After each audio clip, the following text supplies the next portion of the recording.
Well, Ron, thank you so much for taking your time for this. I really appreciate it. Maybe as we start, can you talk a little bit about your role and your background? Yeah, thank you for having me here. Yeah, my name is Ron Sharon. I'm the VP of Information Security in a company called Mercer Advisors. We are a registered investment advisor, which means we advise people on what to do with investments. We also give them tax services, wealth managed services, and trust services. I started my path in cybersecurity and IT about 18 years ago. And I shifted somewhere about 11 years ago to cybersecurity. Now, my path was very unique to me. I saw a need. I was an IT manager at the time. I went to my boss and I said, well, there's a whole thing about security we're not taking care of it. And my boss looked at me and just said, well, do it. So I started doing it. And then that's how I pivoted from doing just normal IT technology stuff to more hands-on cybersecurity. I understand. I understand. Awesome. So essentially, you transitioned from IT to cybersecurity, and I think a lot of younger professionals are pondering their career, and maybe even students in colleges. And from your vantage point, with the experience that you have, what kind of advice would you have for someone who's just maybe starting or looking to transition, or maybe still in college? What do you think they should spend their time on? The best advice I could give right now to somebody that's thinking about getting into cybersecurity or information security is to start networking as much as they can. There's a lot of activity on LinkedIn right now. There's a big InfoSec, cybersec community on there. It's important to know what you're getting yourself into. So always network with people that posts a lot of opinions on cybersecurity and information security, comment and participate in discussions, and also decide your path. Cybersecurity and information security, it's a big realm. There's a lot of things going on.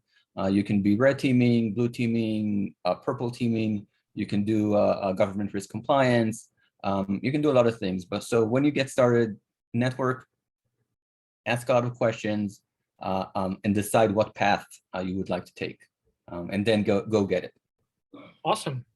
It seems like in the same vein, a lot of people recommend finding a mentor, finding someone who a little bit more senior with a little more background. I think a lot of people find this helpful as well. Yeah, that's great advice right there. And again, switching gears a little bit, there are certain themes that everyone seems to be focusing on: ransomware, phishing attacks, cloud security. So that's what seems to be top of mind for a lot of people right now. But imagine you have a crystal ball and you can see 12 months into the future. What do you think people will be? What are the top three things that people will worry about 12 months from now? Well, ransomware is on the top of everyone's mind. It's the first thing that everybody think about when you say cybersecurity, but there's a lot of other risks out there as well. It's not just ransomware. I think in the next 12 months, especially with things going on in the world today, it would be important to concentrate on just putting good basic defenses for your company or for your personal self. The basics is the important part, because a lot of these attacks vectors are relying upon your password is not complicated enough, if you don't have multi-factor authentication, if your application is not secure enough. So these are all the basic stuff that you need to take care of. So I think in the next 12 months, there's going to be a big push of just doing the basic, just going to the basics and making sure that those basics are okay, because we don't need the $1 million security software or the $1 million security application to protect us. We need the basics most of the time. So I would say that there's going to be a big push to just go back to those basics and make sure that those basics are where they need to be. Well, actually, it makes a lot of sense, because if it's people usually take the path of least resistance, and they'll go for low hanging fruit. So if don't be an easy target, essentially what you're saying. Don't cover your the obvious things. Cover the obvious things, because state actors, those are the big guns. You know, there's a lot of groups out there that are sponsored by different states out there. Those are the big guns. Most likely, you won't get hit by them unless you're like a government entity or a big financial institution. That's where you need those big platforms. But for most of the people, medium-sized companies also, the basics are what's the important part. Because today, they're selling those kits, hacking kits. You can buy them everywhere. And those kits, they just use the basic vulnerabilities that are in certain machines that have not been patched. So if you do that, if you do the minimum required to protect yourself, then you'll be fine. Yeah, it's kind of like find what is it? Minimum effective dose. Where you can apply 20% of effort and get 80% of the outcome, and it makes a lot of sense.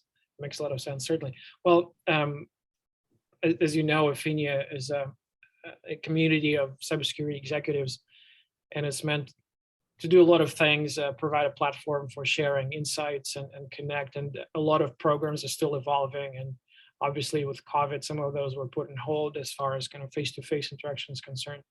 But from your experience thus far, what do you think could be some of the venues for us to provide better value for members? And on the flip side of it, is there anything that we're currently doing we should stop doing? So what is that we should focus more on, or de-emphasize maybe, or what are some of the new programs you think would make a lot of sense? Well, the things you're doing right now are great. Like all the things that you're doing right now are amazing.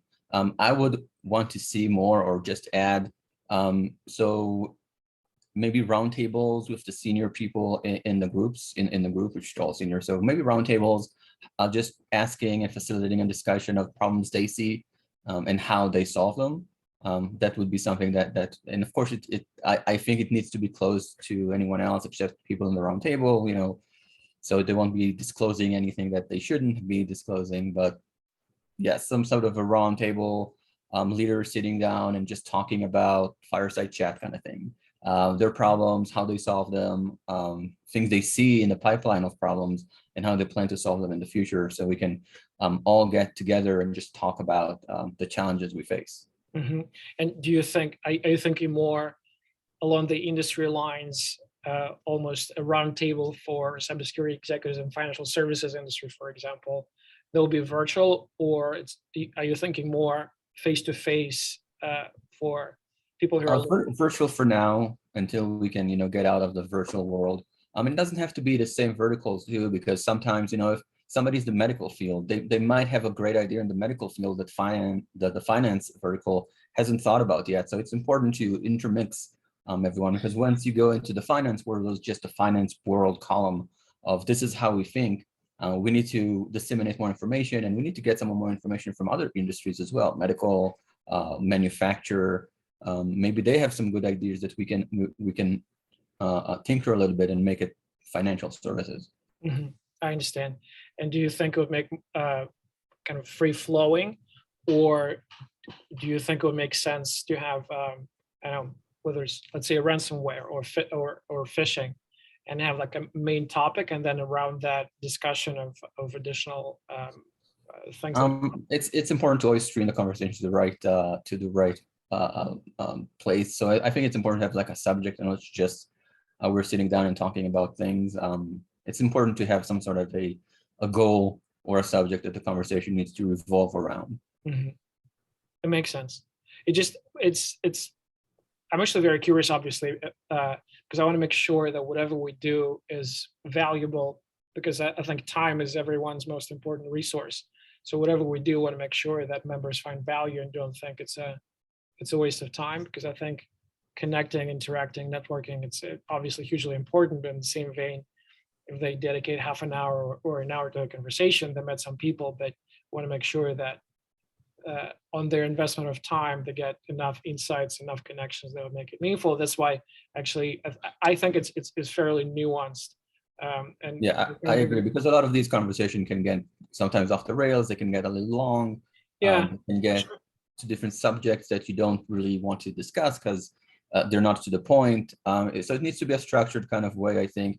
Maybe people need to prepare ahead of time, mm-hmm. some sort of a topics they would like to discuss and bring to the group. It's more of like This is a think tank, so more like a think tank fireside chat. Everybody brings in some issues they're seeing in a certain area, and then we discuss those issues, those specific issues, and maybe the group can come up with ideas how to solve these issues. Just a more structured way to prevent the waste of time that sometimes these kind of conversations have. Certainly. And do you think it would make sense? And again, it would just, we're considering different things. Do you think it would make sense to bring a CISO as a speaker, someone, maybe at a large organization or with a lot of experience, something that has kind of was wearing different hats and has a lot to say, and kind of is a thought leader of sorts? And do you think it would make sense to bring someone for a short portion of the meeting, and then there will be Q&A and then discussion around that?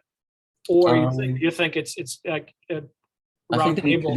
I think there needs to be a facilitator, but these kind of these kind of lectures, the 5, 10, 15 minutes of someone talking, I don't find them very helpful personally, because there is no osmosis of information. It's you get somebody is trying to deliver you information, and then you have like 4 minutes or 5 minutes of questions, and you don't get to a real discussion of, okay, how do we actually do it? How do we actually solve this problem? It's more of like, this is how I solved the problem. It was great. Everybody were happy. Done. So it's more like Q&A. I'm looking for like more of a, there could be a facilitator that can start out with, hey, this is a problem I saw. This is how I solved it. Ron, what was your problem? What are your problems and how do you solve them? And then facilitate some sort of a discussion that will help the group understand how to solve challenges or I understand. something difficult. It makes a lot of sense. And last question on this. So one of the things that come up always is that members would say, I wish I could ask a question and get an answer in real time. And we've been pondering about how to structure this in a way that we don't, I guess, quote unquote, spam the entire, everyone blast to question to everyone. I mean, we have almost 1,500 members right now. It will be a lot of noise in the channel, but at the same time, I think there's a lot of value. Well, I'm stuck. I need a quick answer. Is it A or B? Is it this vendor or that vendor? And we're just trying to figure out what would be the best channel and the best format for something like this, so that it provides value but doesn't become too noisy. And we're considering a Slack channel, a dedicated Slack channel, or maybe an email group, maybe kind of a web-based core-like solution. I don't mean to spring on you if you could provide feedback maybe after, but that would be great. But do you have any thoughts on this? What would be the best option in terms of format and structure, or something like a core-like Q&A where you have an ambient network, you can send a question and get answer hopefully in real time? A Slack channel is a great idea. We could also use Discord if we wanted to. It's a little bit not easier. It's a little bit more flexible than Slack, Discord, but both of them work fine. I have like 2 groups that I'm already a member on that they kind of do the same thing on Slack. Which ones, by the way? It's a something that personal to me. Yeah, no, I understand. Okay, awesome. Well, thanks for it's excellent feedback. I really, it's super helpful. And speaking of vendors and kind of different solutions, I know it's a bit of a moving target, but as cybersecurity space is fast moving, new threat vectors appear, new challenges, different issues. Where do you usually go if someone is emerging? Where would you usually go to learn about something that's new and up and coming? Is it kind of social media, online resources, research, events like RSA or Black Hat? Like, what's your go-to? So I have a couple of places I look at. I have a channel on my Telegram that sends out alerts every time something new comes up. It also aggregates a lot of smaller news outlets because smaller news outlets tend to come out of that news first. Only like it takes about 24 hours or even 48 hours sometimes for CNN to catch something. So, the Log4j thing, I knew about it. And then 2 days later, CNN put it on their website. And I'm like, yeah, this is old news because it's already been in the community, already knows about it. So that's what I use usually. I have a Flipboard app that has technology and cybersecurity articles aggregated. So I get these kind of notifications every time something new pops up, almost immediately. I see. And if it's, well, you use those kind of sources to educate yourself and to get up to speed in certain issues. And then how do you go from there to identifying a set of vendors who potentially could address, let's say, I don't know, whether it's identity and access or phishing or anything of that sort, you realize Usually I just utilize the vendors we already have, because I can't just go out and buy new platforms and vendors. It needs to go through authorization process and budgetary process, because most of the times these platforms are not cheap. So I usually check with our internal resources, our internal vendors, to see what they have to say about whatever's up and coming. I see. I understand. And kind of the topic of vendors, usually it provokes a very emotional response. And some of the members that I talk to, they like, oh, I get hundreds of emails. Oh, I never pick up the phone. So kind of in that vein, I'm sure you get approached probably multiple times a day. But looking back, if there was one vendor that surprised you on the positive side, what is it that they did that impressed you? And on the flip side, what is one thing you hate hate the most that vendors usually do? Let's start with hate the most. I hate the most that if you don't respond to a vendor, sometimes they follow up 3 or 4 or 5 even times, and they have these kind of emails. So I guess right now it's not a good time for you.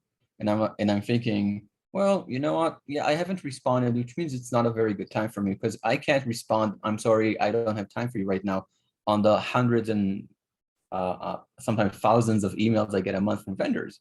It's just, I have a day job. I can't actually do it.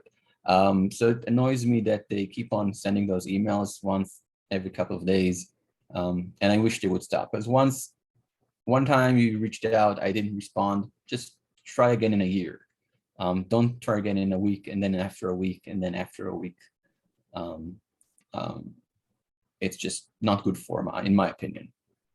Things that I actually liked was that people that take time to know you, they looked on a LinkedIn page, they looked at your posts, they looked at your history, and they said, hey, Ron, I noticed that ABC, can we have 15 minutes of your time, and I'll send you a $5 coffee thing, which is nice. It's like, you know who I am, you checked out about me, you read, and you acknowledge the fact that, you know what, I'm giving you a couple of minutes of my time. The least you can do is, buy me coffee or send me something. It's not that I encourage it. It's just like, it's a nice thought. It's like taking that extra step. And that's what, just take that extra step of get to know who I am, what I need, what I might need, and not just like a general email of, hey, I saw that you're XYZ. We have this new platform for you that deals with ransomware, digital transformation, and put like a bunch of marketing words right after that.